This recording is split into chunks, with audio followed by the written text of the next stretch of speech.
papan tuna dadi sing mrasa menungsa kowe menungsa sing mrasa sesumbar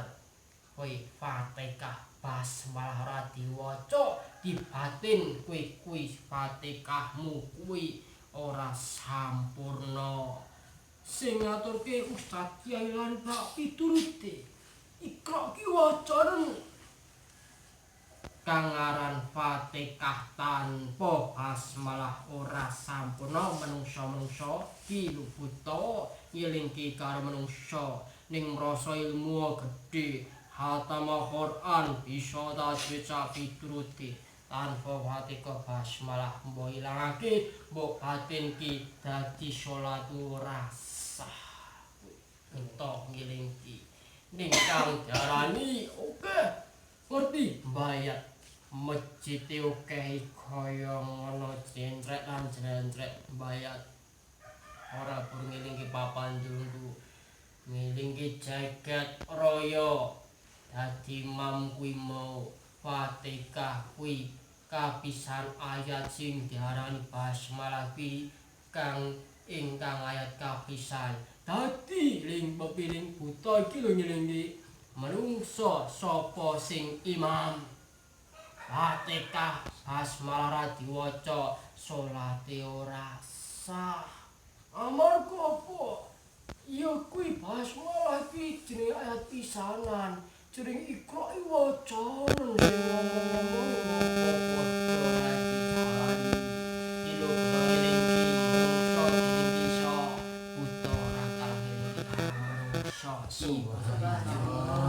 dadi kuwi merasa elek ngelek menungsa siji lan siji nek buta ijo ora ngelek ngelingki menungsa sing ora penertin dadi amin hadiah kuring bepiling kang papan durung kini amarga apa rawuhku ora kang tantang tinantang gandeng rawuh dibagi cara Jawane aku nglengganani ning ngerti sejati buta ora pura kejam nanging kang diarani jagat raya piloro ora becik ana sing ala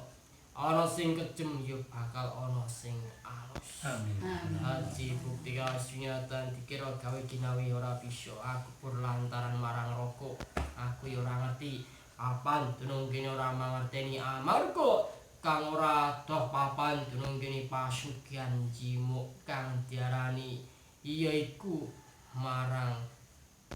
nang papan dunungku iya iku cakaran bayat kiwa tengen saking yang Syekh Dombo dadi ning ora nrimaki ora percaya maro nang papan dunungku ana papan dunung bayat bukti kasunyatan sejatiku kang ingkang dikira menungsa kang gaib buta ora paulangan sing menungsa kuwi aja ngomong menungsa ora ngerti gaib meneng wae dikira buta Allah meneng wae nanging menungsa ngelek-ngeleng gaib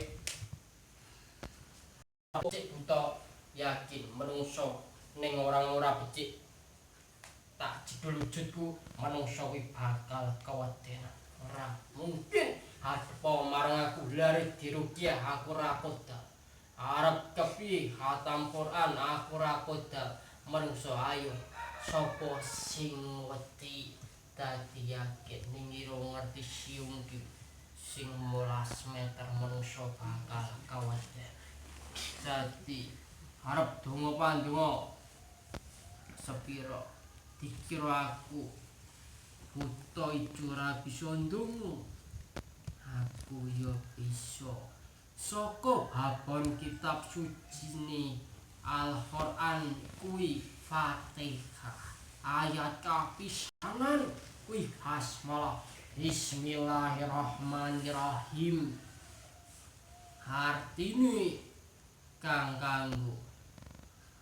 marang kinasih welas asih nyebut marang ring Gusti kanthi welas asih Rahman Rahim Moh welas muasih dadi basmalah iku kang dingerteni ilmu sejati saka ayat kapisanan subhanallah. Dadi aku rawuh apantune kene limpa piling mangkono. Namung lantar kimbugaki Kutha ijo dikira rasa ngaji. Kutha ijo dikira berpesugihan sing ora becik. Nang papantune kene mbuktekake kutha ijo arep kiyo. Arep ngopo tantang aku wis rawi rantas ora bakal mundur. Nantang aku bakal wani nantang marang sapa nungso. Rawusan Tato Kyai ulama sansa piru. Sel ora bakal wedi sing tak wedeni ya bortelu ki mau sing tak tuduhake dadi marang liya. Aku ora bakal wedi. Iki aku sejati Kutha Ijo kang saka cakaran baya celana kang pesisir kiwa tengen marang panggonan goyang seh hombo dadi ning ora nrimaki mrasa kasinggung rasa sapi turuti mara pabandunku ayo gelut tantang ora bakal mundur sarapa